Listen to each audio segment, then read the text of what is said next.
Assalamualaikum warahmatullahi wabarakatuh. Bismillahirrahmanirrahim. Alhamdulillahi rabbil alamin.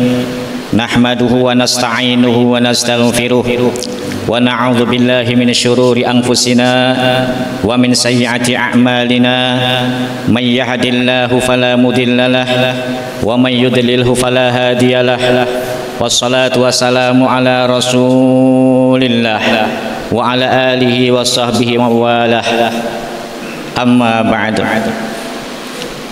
Saudara-saudariku jamaah salat zuhur yang dimuliakan Allah, alhamdulillahirabbil alamin.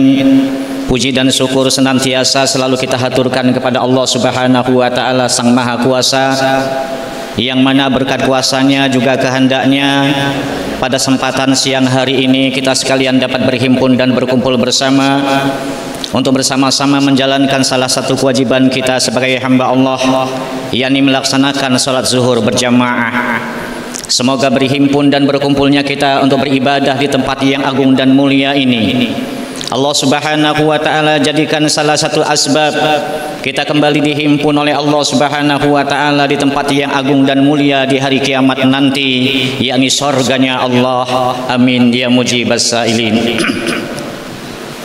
Salawat dan salam mari pula selalu senantiasa kita haturkan kepada semulia-mulianya makhluk Allah, yakni baginda kita Nabi besar Muhammad sallallahu alaihi wasallam. Biqaulina Allahumma salli ala Sayyidina Muhammad wa ala ali Sayyidina Muhammad wa barik wa sallim. Semoga dengan selalu kita bersalawat kepada beliau kita dapat meraih al-wusulu ila syafaatihi wa suhbatihi fil jannah, yakni dapat meraih syafaatnya Rasulullah, bisa berhimpun dan berkumpul bersama Rasulullah di surganya Allah. Amin ya rabbal alamin. Saudara-saudariku jamaah salat zuhur yang dimuliakan Allah, sekarang ini kita musim hujan dan saya teringat tentang hujan, maka pada siang hari ini saya membahas tentang air. Dan memang salah satu alat untuk kita bersesuci wahai saudaraku adalah air. Dan air ini jikalau kita tidak bisa membedakannya, mana air yang najis atau mana air yang mutaghayyir, air yang mustahmal, bisa saja kita berangkat ke masjid sholat berjamaah masih dalam keadaan junub. Bahkan bisa saja kita melaksanakan sholat Jumat, bahkan berhari-hari kita sholat 5 waktunya setiap hari, masih kita kerjakan sholat itu masih dalam keadaan junub berhadas besar. Bahkan bisa jadi jikalau seorang itu nggak bisa membedakan air, bahkan salah mandi hadas besarnya, tidak menutup kemungkinan dia berangkat ke Mekah baik untuk haji maupun umroh, berangkatnya dalam keadaan junub, pelaksanaan ibadah haji dan sholatnya selama di Mekah Al-Mukarramah dalam keadaan junub dia kerjakan, bahkan sampai pulang ke tanah air masih dalam keadaan junub, masih dalam keadaan hadas besar. Pentingnya kita memahami masalah air ini saudaraku. Ada 7 macam air yang boleh digunakan untuk bersesuci. Di antaranya adalah air hujan, air laut, air sungai, air danau, air mata air ataupun juga air sumur, air salju ataupun juga embun. Ini 7 macam air yang boleh digunakan untuk kita bersesuci. Intinya, kesimpulannya kita boleh menggunakan air bikulli ma'in naba'a minal ardi aw nazala minas sama. Kita boleh menggunakan air yang bersumber, yang terpancar dari bumi, yang bersumber dari bumi ataupun yang turun dari langit. Itu boleh digunakan dan semua ada dalilnya. Adapun dalil kita boleh menggunakan air yang berasal dari langit, air hujan, embun ataupun juga air salju, maka dalam surat Al-Furqan ayat 48, wa anzalna minas sama'i ma'an tahura, dan kami turunkan dari langit hujan, yakni air yang suci, ma'an tahura, air yang suci. Bahkan air itu boleh digunakan untuk bersesuci. Di ayat yang lain, liyutahhirakum bih, agar kalian bisa bersesuci dengannya. Kita boleh menggunakan air yang berasal dari langit, baik itu air hujan, embun ataupun juga air salju. Adapun air laut, saudaraku, air laut itu walaupun berasa, ada rasanya berbeda dengan air tawar, itu pun juga ada dalilnya. Seorang sahabat menjumpai Rasulullah, bertanya kepada Rasulullah, wahai Rasulullah, kami ini termasuk orang yang suka berlayar, berdagang wahai Rasul, dan jikalau kami berlayar hanya bisa membawa sedikit air. Kalau air yang sedikit itu ketika waktu sholat masuk kami gunakan untuk berwudu, maka kami kehausan ya Rasulullah, kami bisa kehausan. Apakah boleh kami wudunya dengan air laut, air yang kami bawa untuk kami minum, dan kami berwudunya dengan air laut, bagaimana ya Rasulullah? Maka Rasulullah pun menjawab, huwa tahuru ma'uhu al-hillu maitatuhu. Air laut itu suci airnya, bahkan halal bangkainya. Bangkai bahkan yang berasal dari laut itu halal. Seperti halnya ikan asin, ikan teri, Bapak Ibu. Itu ikan asin, ikan teri enggak disembelih, tanpa disembelih, walau tanpa disembelih dan dia dikatakan bangkai, itu bangkai yang suci. Maka walau berbulan-bulan dia ikan asin, ikan teri itu berbulan-bulan tetap halal dimakan.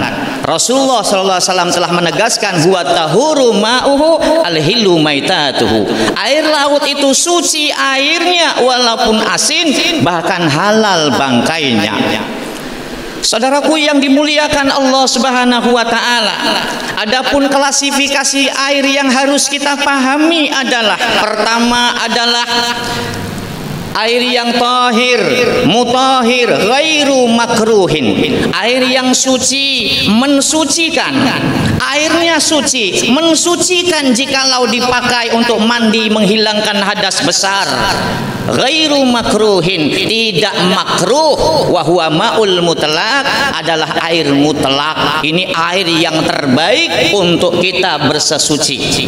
Air yang masih sesuai dengan asalnya, belum ada perubahannya, tidak terkait dengan apapun, masih sesuai dengan asalnya. Ini adalah air mutlak, sebaik-baiknya air yang kita gunakan untuk bersesuci, baik mandi ataupun berwudu.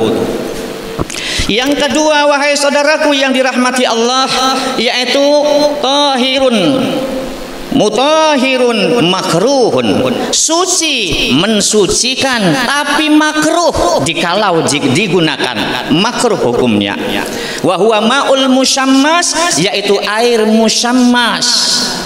Air yang panas disebabkan sinar matahari yang menyinarinya, dan air tadi bertempat dari wadah yang berasal dari logam, maka airnya suci, sah digunakan untuk bersesuci, baik mandi ataupun berwudu sah, tapi makruh ketika menggunakannya karena ada unsur bahayanya. Kemudian yang ketiga, saudaraku, ini yang sangat penting dan kita susah membedakannya, apalagi kalau kita tidak belajar, yaitu apa? Tahir ghairu mutahhir, suci tidak mensucikan. Airnya suci tapi tidak mensucikan. Ini ada dua, yaitu air musta'mal dan air mutaghayyir. Air musta'mal itu air yang sudah kita gunakan untuk menghilangkan hadas atau najis, untuk menghilangkan hadas, baik hadas besar maupun hadas kecil. Air tampungannya misalnya itu suci tapi tidak mensucikan kita. Dan ini yang paling sering terjadi, yaitu apa? Air mutaghayyir. Ini yang paling sering kita salah menggunakannya, sehingga bisa membahayakan kesucian kita dalam bertoharoh, yaitu air mutaghayyir, air yang berubah disebabkan benda suci yang mencampurinya. Kita sering kadang narokkan apa, sabun, deterjen, kadang sampo di pinggir bak mandi, Pak Bu. Di pinggir bak mandi kita sering narokkan deterjen, kadang sampo, kadang sabun. Boleh atau tidak? Enggak masalah. Tapi jikalau ini sampo tumpah, enggak sengaja kesenggol anak kita, atau kita yang enggak sengaja tumpah masuk ke air, airnya berubah baik rasanya, warnanya ataupun wanginya, maka air tadi hukumnya tahir ghairu mutahhir, suci tapi tidak mensucikan. Kadang kita mandi dengan air yang model ini, kita mandinya mandi junub, maka enggak sahlah mandi hadas besar kita. Bisa saja kita berangkat ke masjid berhari-hari kita sholat, enggak sah sholat kita. Ada orang yang berangkat ke Mekah Al-Mukarramah, berangkatnya dalam keadaan junub, pulang lagi masih dalam keadaan junub.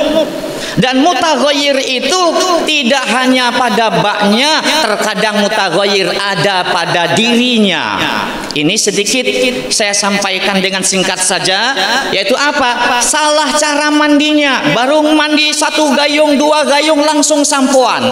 Ini terjadi mutaghayyir terjadi perubahan air, maka dia air yang mutaghayyir yang ada pada rambut yang diguyurkannya menjalar ke seluruh tubuhnya, merata ke seluruh tubuhnya dalam keadaan wangi, maka dia mandi dengan air mutaghayyir, bukan dengan air mutlak, maka tidak sahlah mandinya.